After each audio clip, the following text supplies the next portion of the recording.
Morning. Hope your coffee is as good as mine. Hell, I hope it's better. Let's talk about Daniel Penny and Jordan Neely. Look, this is turning into a political loser. It is. I'll explain why in a minute.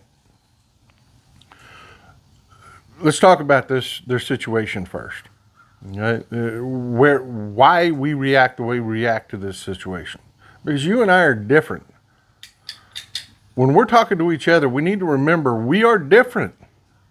When we see that situation, all we care about is everybody being okay. Jordan Neely was having a mental crisis. Nobody wants him hurt. Nobody should want him hurt. But we also need to understand and never forget, never lose sight of the fact that there are people out there whose default position is, what if it had been my wife on that train? What if it had been my children on that train?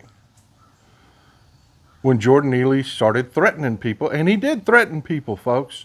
He was unstable, and he started threatening people.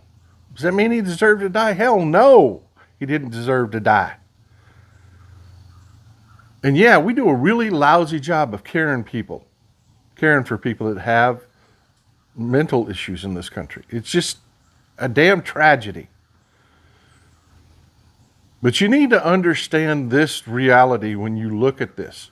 Before you die on that hill, politically, you need to understand that most people look at that situation as, what if that was my loved one? And I will tell you, if it had been my wife or my grandchild that Jordan Neely was threatening on that train, he was breathing when the cops showed up. He was. He had been released and he was breathing. He wouldn't have been if it had been my wife or my kids. That's not how I'm trained. When you are gone, that's when I stop.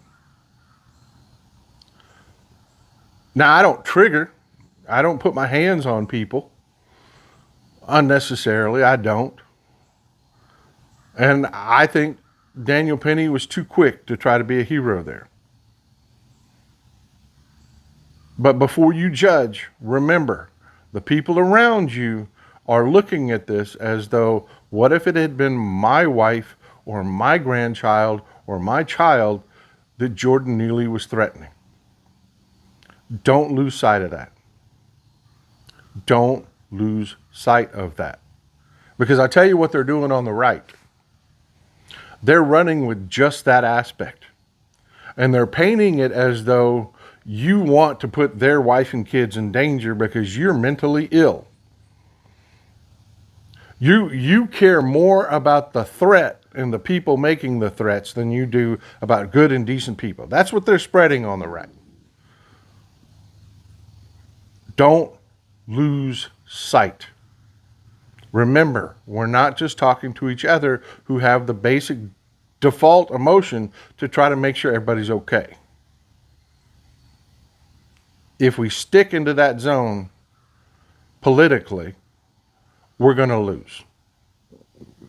Because there's a whole lot of people out there that aren't us. That's not their first emotion. Their first emotion will always be one based in fear that, what if that was my wife? What if that was my daughter?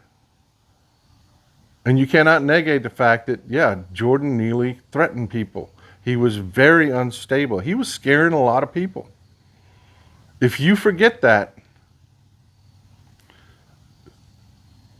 then you become politically vulnerable. You do.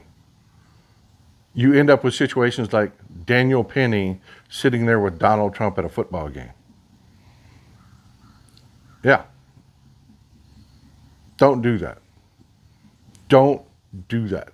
Don't make unforced errors. Because I don't think, I know you people. You and we're the same. We don't want people threatened. We don't want people just going about their business, going to work, and to be threatened. We know life's messy, life's complicated, and that not everybody in life is okay.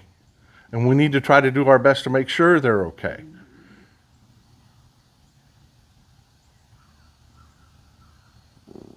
But those emotions are what set us apart. That's why it's good to be a liberal, while it's good to be on the left. That's not everybody. And democracies aren't about just winning yourself. Not in this country. It's base plus a little bit of the few independents that are left out there. And you will drive those independents away if you curse Daniel Penny and you elevate Jordan Neely. Because to those people who aren't walking through this world with our hearts, that are trying to make it, everybody does better when everybody does better. And there are people out there like that. In their hearts, you're elevating Jordan Neely. And you're doing it at the expense of the life of the guy that did what they would do, or worse, if it had been their family that had been threatened. Because that is their default. This was a damn tragedy. It was. Don't make it politically beneficial to right-wing people.